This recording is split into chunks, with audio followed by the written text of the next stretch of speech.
Retired professor నేను, government first aid college retired principal నేను. Retire అయ్యి 9 సంవత్సరాలు అయింది. ఇప్పుడు ముద్దేపల్లి ఫ్రీ హాస్పిటల్ ఉంది, అక్కడ నేను ఇప్పుడు బయాలజీ కెమిస్ట్రీ 2 లెక్చర్ చేస్తున్నాను. మాకి చిన్నప్పటి నుంచి దేశ ప్రేమ ఎక్కువ, ఎందుకంటే మురళీ నాయక్ చనిపోయిన రోజు నాకు చాలా బేజారైంది. మేము అప్పుడు చూడడానికి అంతిమ దర్శనానికి వచ్చాము. ఆ రోజు గోరంట్ల వరకు వచ్చాము, వేలాంతర మంది ఉన్నారు.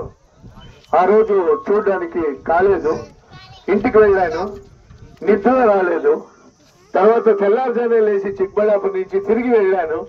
తిరిగి వెళ్ళి ఆ అంతిమ దర్శన చేసుకుని వచ్చాను. అలా పుణ్యాత్ముడు ఆ వీర యోధుడు, జోరుగా చప్పట్లు తట్టండి, ఆ వీర యోధుని ఇంటి నుంచి తమ్ముడు వచ్చిన్నాడు.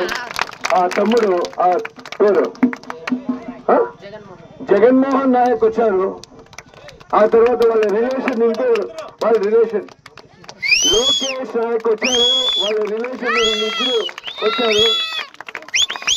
ఒక వీర యోధుడు అంటే వాళ్ళ ఆయుస్సు యావరేజ్, అంటే మొత్తం యావరేజ్ తీసుకుంటే age only 24 years. 24 years age అంటే వాళ్ళు 24 years అందరిది చేర్పిస్తే మొత్తంకి 24 years అనేది యావరేజ్. ఈ our national flag flies in the sky not because of blowing wind but because of last breath of soldiers. మన ఫ్లాగ్ ఎగురుతూ ఉంటుంది కదా, అది చివరి ఊపిరి, ఆ చివరి ఊపిరి ఇంకా ఎగురుతూ ఉంటుంది. మమ్మల్ని అనాథలు చేయకుండా, మా బిడ్డల్ని అనాథలు చేయకుండా, వాళ్ళ బిడ్డల్ని అనాథలు చేసుకుని దేశం కోసం పోరాడేవాడు యోధుడు ఎవరైనా ఉంటే అది మన భారతదేశం యోధులు. ప్రపంచం అంతా ఇప్పుడు భయపడుతుంది భారతదేశాన్ని ముట్టడానికి, ఎందుకంటే 22 minutes లో 9 ఎయిర్ బేసెస్ యావదుంది, దాన్ని ధ్వంసం చేసిన పరాక్రమవంతులు మన వీర యోధులు. అలాంటి వీర యోధుల కుటుంబం నుంచి మన జగన్మోహన్ నాయక్ గారు వచ్చారు, తర్వాత లోకేష్ నాయక్ వచ్చారు. నాకంతూ చాలా సంతోషం. ఇలాంటి యువకులు మన దేశానికి, మీలాంటి యూత్ క్రికెట్ ఆడేవారు కాదు.